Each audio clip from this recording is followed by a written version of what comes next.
और चलिए सबसे पहले बात करते हैं नागौर की, जहां मारपीट का एक वीडियो वायरल हुआ। वीडियो में आप देख सकते हैं कि कैसे कुछ लोग मिलकर एक शख्स की लाठी डंडों से पिटाई कर रहे हैं। बताया जा रहा है कि जो शख्स की पिटाई की जा रही है वो भी आदतन अपराधी है। हालांकि इस मामले में अभी तक कोई गिरफ्तारी नहीं हुई।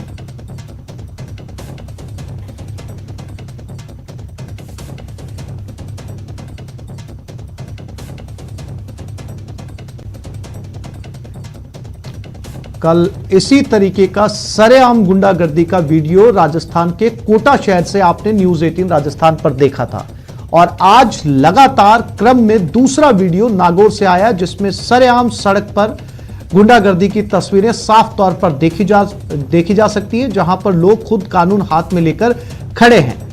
आप अंदाजा लगा सकते हैं कि इन लोगों के अंदर कानून का कितना ज्यादा खौफ है। यहां पर यह ड्रामा या ये गुंडागर्दी काफी लंबे समय तक चलती रही, लेकिन पुलिस मौके से नदारद है। इस तरह के वीडियो आना अब आम बात लगने लगी है।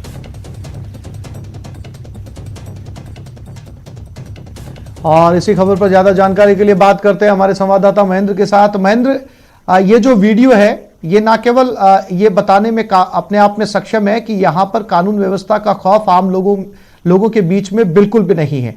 क्या इस वीडियो के वायरल होने के बाद में किसी तरह का कोई कार्रवाई की गई पुलिस के जरिए? देखिए आसिफ, अभी जो मारपीट में घायल हुआ है युवक नानू नायक, उसे अस्पताल में भर्ती करवाया है और अभी पुलिस की तरफ से कोई कार्रवाई नहीं की गई है। अभी नागौर जिले में सहित प्रदेश के कई हिस्सों में धारा 144 लगी हुई है कोरोना के चलते। दूसरी, नागौर के 4 पंचायत समिति क्षेत्रों में आज मतदान भी हो रहा है। ऐसे में पुलिस को अधिक चौकस होना चाहिए था। सरेआम ये घटना हुई है लाडनू के खानपुर सुजानगढ़ मार्ग पर। ये एक व्यस्तम सड़क है, ऐसा भी नहीं है कि कोई सुनसान सड़क है जहां पर ये घटना हो गई।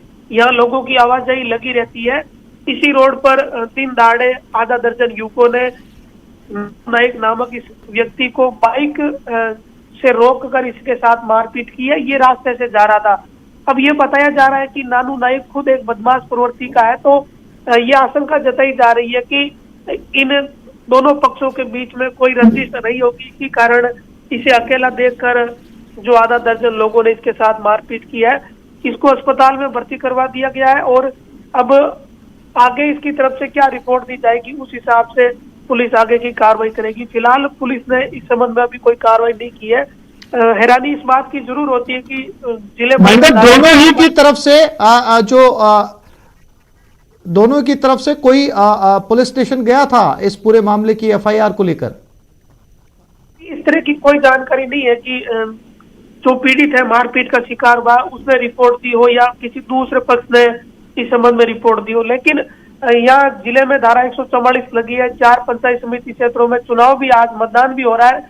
ऐसी स्थिति में सरेआम मारपीट होना, जो दूसरा तीसरा चरण है उस दौरान लाडनू क्षेत्र में भी चुनाव होने हैं, तो चुनाव के दौरान और उससे पहले आमतौर पर पुलिस अधिक मुस्तैद होती है, लेकिन यहाँ मुस्तैदी नजर नहीं आ रही। पुलिस के ये दावे भी होते हैं कि पंचायत चुनाव से ठीक पहले जो बदमाश प्रवृत्ति के लोग हैं उन्हें पुलिस पाबंद भी करती है, लेकिन सरेआम इस तरह की मारपीट की घटना से ये पता चलता है कि पुलिस कितना काम कर रही है और जो पाबंद करने की जो कार्रवाई। बिल्कुल जी महेंद्र, तमाम जानकारी के लिए आपका धन्यवाद।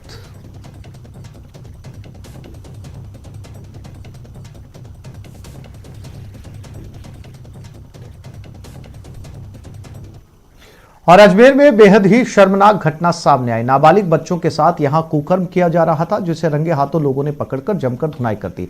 सरेआम उसे लोगों ने लात घूंसों से मारा, पीटा। तस्वीरें आप देख सकते हैं। यहां वो शख्स है जो नाबालिग बच्चों को अपना शिकार बनाता था, उन्हें बहला फुसलाकर उनके साथ यौन शोषण करने की कोशिश करता। इसी सिलसिले में आरोपी आज भी यही हरकत कर रहा था, जिसे इलाके के लोगों ने रंगे हाथों पकड़ लिया और जमकर उसकी धुनाई कर दी। तस्वीरों में आप देख सकते हैं लोगों की भीड़ भी जमा हो गई। आरोपी की धुनाई के बाद लोगों ने उसे पुलिस के हवाले कर दिया। पुलिस ने उसे हिरासत में लेकर जांच शुरू कर दी है।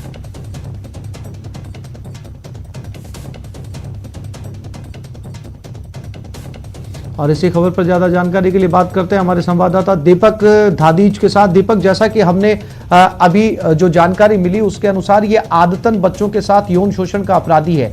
क्या इस शख्स पर पहले यौन शोषण को लेकर किसी तरह की एफआईआर या कानूनी कार्रवाई नहीं हुई? इस बात की जानकारी हमने भी जुटाई है, लेकिन सबसे बड़ी बात सामने निकल कर ये आई है कि जिस आरोप कई बार इस शख्स पे लगे हैं, लेकिन कोई पुख्ता सबूत नहीं होने के कारण जो परिजन थे वो भी ना कहीं डर के मारे पुलिस थाने नहीं पहुंचते थे। लेकिन आज जब एक बच्चे के साथ इसने ऐसा कुकृत्य करने की कोशिश की और उसे जब क्षेत्रवासियों ने रंगे हाथों पकड़ा, तो लोगों के पास भी इसके खिलाफ पुख्ता सबूत हुए और उसके बाद में पहले इसकी जमकर धुनाई की गई और उसके बाद में पुलिस को मौके पर बुलाकर पुलिस के हवाले किया गया। अभी जो जानकारी मिल रही है उसमें जो बच्चे के परिजन है वो थाने पहुंचकर इसके खिलाफ मामला दर्ज कराया है। वहीं पुलिस ने जो नाबालिग बच्चा था उससे भी पूछताछ करी है और सारी जांच पड़ताल के बाद में इसके खिलाफ मामला दर्ज कर इसे गिरफ्तार कर लिया है। जी दीपक, जानकारी के लिए धन्यवाद।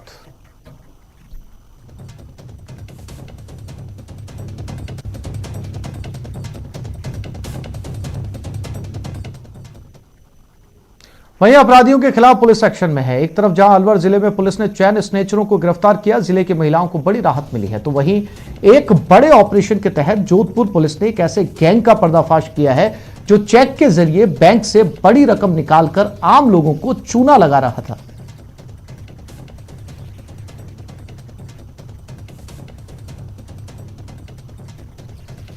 तो बात करते हैं दोनों अलग अलग घटनाओं की। अलवर जिले के बहरोड कस्बे में चैन स्नेचिंग की सिलसिलेवार घटनाओं में एक बड़े गैंग का खुलासा हुआ है। बावरिया गिरोह के शातिर सदस्यों ने पिछले कई दिनों से चैन स्नेचिंग कर इलाके में दहशत फैला रखी थी। मामले में 3 महिलाओं को गिरफ्तार कर सोने की चैन पुलिस ने बरामद कर ली। पुलिस को मिली इस कामयाबी में एक बुजुर्ग महिला का बड़ा हाथ है। दरअसल चैन स्नेचर महिलाओं ने बुजुर्ग महिला से लूटपाट की नाकाम कोशिश की थी। इस दौरान बुजुर्ग महिला ने तीनों शातिर महिलाओं को पकड़कर पुलिस के हवाले कर दिया।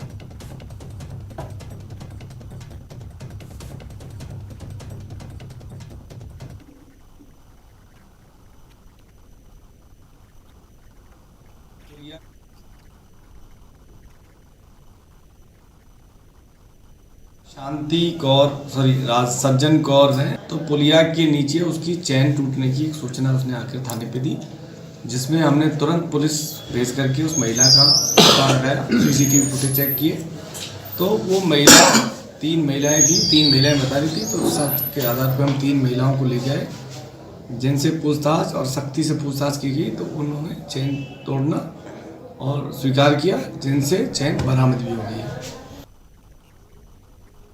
वहीं जोधपुर पुलिस ने बैंक खातों से फर्जी तरीके से पैसे निकालने वाले गिरोह के एक शातिर गैंग का खुलासा किया है। यूपी के लखनऊ और प्रयागराज में जोधपुर पुलिस ने इस ऑपरेशन को अंजाम देकर ये कामयाबी हासिल की। मामले में 5 आरोपी पुलिस के हत्थे चढ़े हैं। जोधपुर पुलिस तब हरकत में आई जब जोधपुर की एक बुजुर्ग महिला के खाते से चेक के जरिए 49 लाख रुपए निकाल लिए गए। महिला ने शास्त्री नगर पुलिस थाने में मामले की सूचना दी, जिसके बाद जोधपुर पुलिस ने जांच पड़ताल शुरू कर दी और इस ऑपरेशन को अंजाम दिया। खास बात यह है कि यह गिरोह देश भर में करीब 100 वारदातों को अंजाम दे चुका है।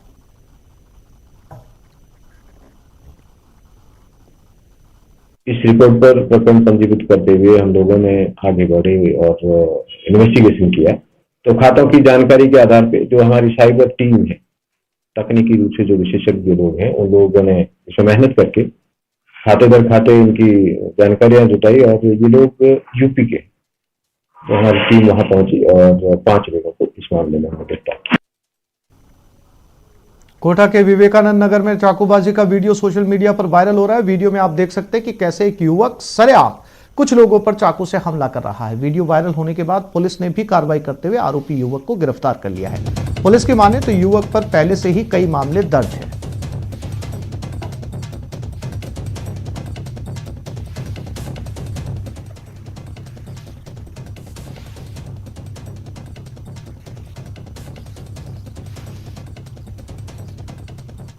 कोटा झालावाड़ नेशनल हाईवे 52 पर दर्दनाक हादसा सामने आया। यहां केवल नगर के पास भीषण सड़क हादसा हुआ। ट्रैक्टर की चपेट में आई कार चकनाचूर हो गई, जिसमें कार चालक गंभीर रूप से घायल हो गया। घायल को इलाज के लिए भेजा गया है। घटना के बाद आसपास लोगों की भारी भीड़ इकट्ठा हो गई।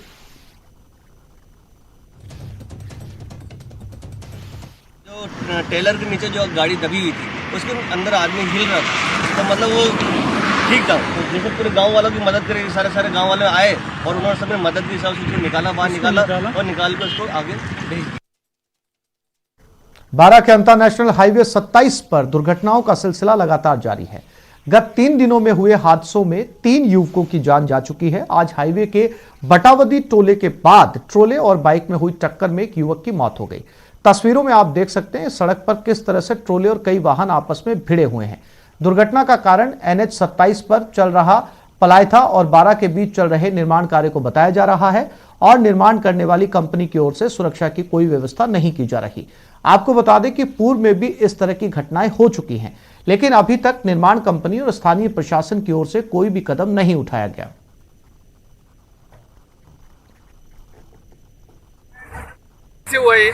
ये एक्सीडेंट है कि कोई पाइपलाइन में कोई 2 व्यक्ति काम करते हैं जो दौसा जिले के हैं, तो ये इधर से बटावदी कट की उधर से करके कट से होकर इधर अंता की तरफ जाना चाह रहे थे।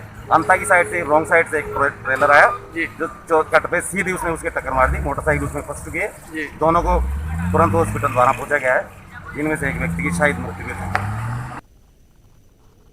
करौली के टोडा भीम के नया गांव में एक विवाहिता ने दहेज प्रताड़ना से तंग आकर आत्महत्या कर ली। घटना के बाद विवाहिता के परिजनों ने बालाघाट थाने में ससुराल वालों के खिलाफ हत्या का मामला दर्ज करवाया। विवाहिता के पिता ने पुलिस को बताया कि उसने अपनी बेटी की शादी देवलेन गांव निवासी मान सिंह के साथ की थी, लेकिन ससुराल वाले लगातार उसे दहेज के लिए प्रताड़ित कर रहे थे और सभी ने मिलकर उसकी हत्या कर फंदे से टांग दिया। सूचना के बाद पुलिस ने शव को बालाघाट अस्पताल में पोस्टमार्टम के लिए भेज दिया है और मामले की जांच शुरू कर दी।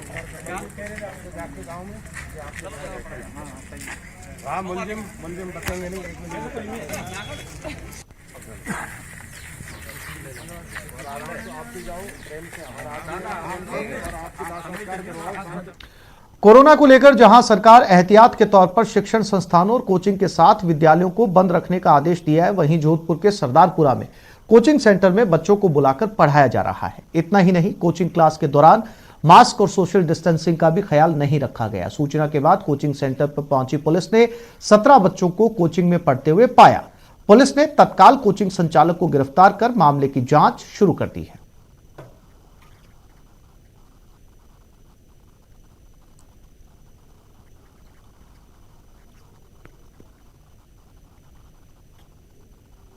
आरक्षण की मांग को लेकर आंदोलनरत जाटों ने आगामी होने वाली महापंचायतों को कोरोना संक्रमण के मद्देनजर स्थगित कर दिया है, लेकिन जाट नेता आरक्षण के लिए लगातार गांव में नुक्कड़ सभा का आयोजन करेंगे। जाट आरक्षण संघर्ष समिति के संयोजक नेम सिंह फौजदार ने मीडिया से बातचीत में बताया कि जाटों को आरक्षण देने के लिए राज्य सरकार केंद्र को पत्र लिखे और 2017 में जाट आंदोलन के दौरान युवकों पर हुए मुकदमों को वापस लिया जाए। सरकार उनकी मांगे नहीं मानती है तो वो बहुत जल्द फिर से आंदोलन करेंगे। पहले राज्य सरकार जब चिट्ठी भेज देगी, केंद्र से लड़ाई तो बाद में होगी ना। पहले राज्य सरकार ही चिट्ठी को धर के बैठी है, चिट्ठी नहीं लिख रही है। आगामी महापंचायत बेढम, बहेज, बरौली, छार, जघीना सहित विभिन्न गांवों में हमने तय की थी, लेकिन कोरोना की वजह से धारा 144 लगा दी गई है। इसकी वजह से हमने महापंचायतों को स्थगित करके नुक्कड़ सभाओं का निर्णय लिया है। कोरोना में जो महामारी है, इसमें हम सरकार के साथ हैं। हेल्दी रहने के लिए सबसे जरूरी है दूध। शरीर में क्वालिटी प्रोटीन और कैल्शियम के लिए जरूरी है दूध, तो पीजिए हर रोज 1 ग्लास अमूल दूध। Stay home, stay fit. Break के बाद बात करेंगे हिंगोनिया गौशाला के लिए।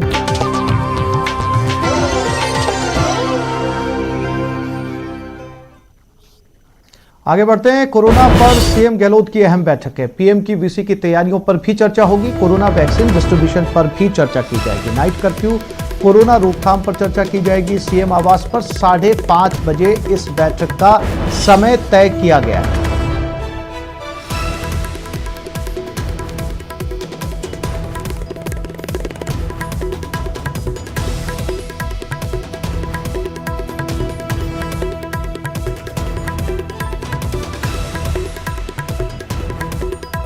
और चिकित्सा मंत्री रघु शर्मा भी कोरोना पॉजिटिव पाए गए। आरयूएचएस में इलाज के लिए भर्ती हुए। कोरोना संक्रमितों से मिले रघु शर्मा। आरयूएचएस में उच्च स्तरीय सुविधाएं हैं, ऐसा कहा रघु शर्मा ने। अधिकारियों को दिए जरूरी निर्देश।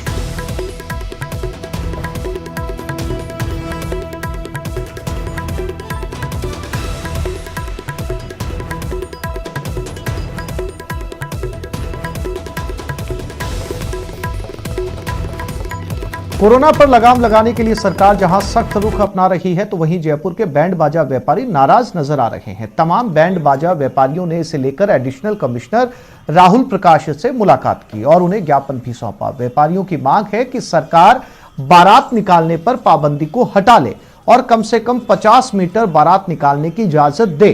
उन्होंने कहा कि पिछले 9 महीने से बैंड बाजा व्यापारी घाटे में चल रहे हैं, जिससे उन्हें बड़ी समस्याओं का सामना करना पड़ रहा है।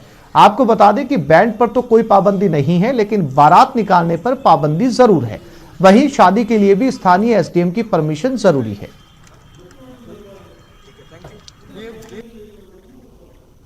का जो 9 महीने से धंधा बंद है, उसके संदर्भ में हम आए थे। 25 तारीख से देव उठ रहे हैं, इसी दिन से हमारा सीजन चालू होता है और बिल्कुल हमने सरकार से बार बार गुहार की है। आज राहुल प्रकाश जी के पास भी हम इसीलिए आए थे कि हमको परमिशन दे दी जाए। 50 मीटर भी हम बारात निकाल लें तो हमारा काम हो जाएगा।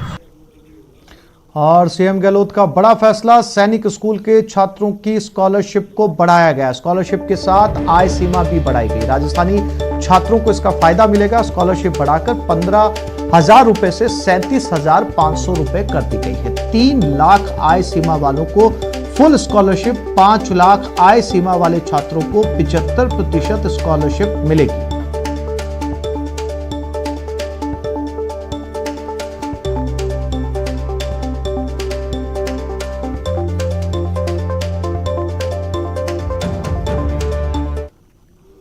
कोटा में एक बार फिर प्लाज्मा डोनेट कर बड़ी मिसाल कायम की गई। इस नेक काम में कोटा सबसे आगे। एमबीएस के ब्लड बैंक में एक साथ 3 डॉक्टरों ने प्लाज्मा डोनेट कर न सिर्फ आधे दर्जन लोगों को नई जिंदगी दी, बल्कि इंसानियत का बड़ा पैगाम भी दिया। इनमें डॉक्टर सत्येंद्र अग्रवाल, डॉक्टर विजय जैन और डॉक्टर प्रतीक परिहार के नाम शामिल हैं, जिनकी चारों तरफ तारीफ हो रही है। इस खास मौके पर मेडिकल कॉलेज के प्रिंसिपल डॉक्टर विजय सरदाना भी मौजूद रहे। आपको बता दें कि कोटा में प्लाज्मा डोनेट का आंकड़ा 322 तक पहुंच गया है, जो कि प्रदेश में सबसे पहले पायदान पर बना हुआ है।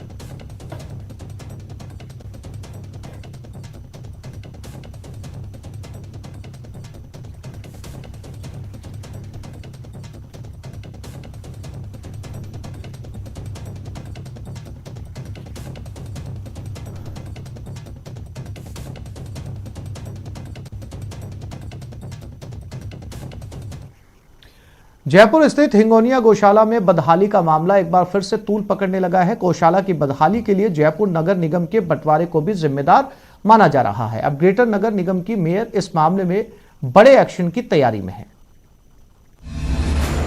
अब सुधरेंगे हिंगोनिया गौशाला के हालात। गौशाला के लिए ग्रेटर निगम का प्लान। गोवंश का खर्च वहन करेंगे दोनों नगर निगम। गोवंश की पूजा कर उसकी आरती उतार रही ये महिला हैं जयपुर ग्रेटर नगर निगम की मेयर सौम्या गुर्जर।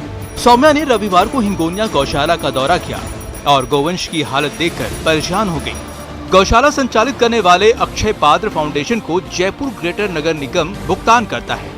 गोवंश की हालत सुधरे, इसके लिए सौम्या गुर्जर ने सीएम से बातचीत कर भुगतान में हेरिटेज नगर निगम की हिस्सेदारी भी तय करने की बात कही। नहीं, ये भी मैं मुख्यमंत्री जी से अभी मिलूंगी तो उनसे भी ये अनुरोध करूंगी कि हेरिटेज की गायें भी यहाँ आती है तो देन इसके लिए अलग से होना चाहिए, क्योंकि व्यवस्थाएं जो हैं ये काफ़ी नहीं है।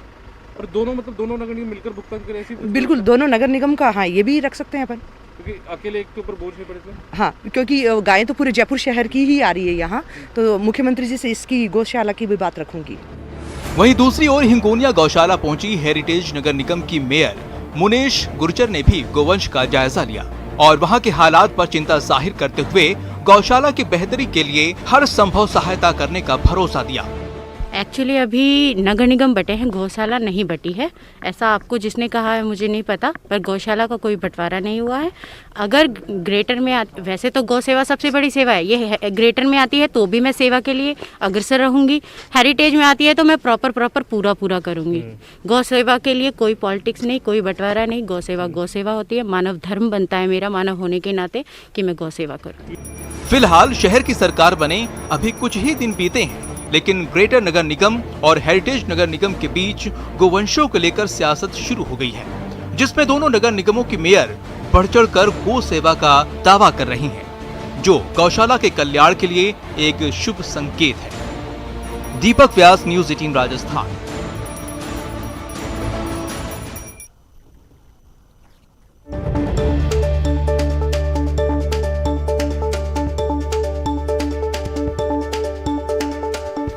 और डूंगरपुर से इस वक्त की बड़ी खबर मिल रही है। गाना सुनते वक्त मोबाइल में ब्लास्ट हुआ, हादसे में बालक की मौत हो गई। राम सागड़ा थाना क्षेत्र के सामीटेड़ गांव की ये घटना बताई जा रही है। गाना सुनते वक्त चार्ज पर लगा हुआ था मोबाइल। वागदरी निवासी था 12 वर्षीय देवीलाल डामोर।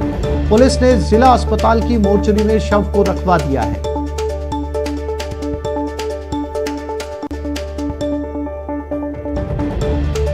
एक बच्चा मोबाइल में गाना सुनते हुए उसकी मौत हो गई।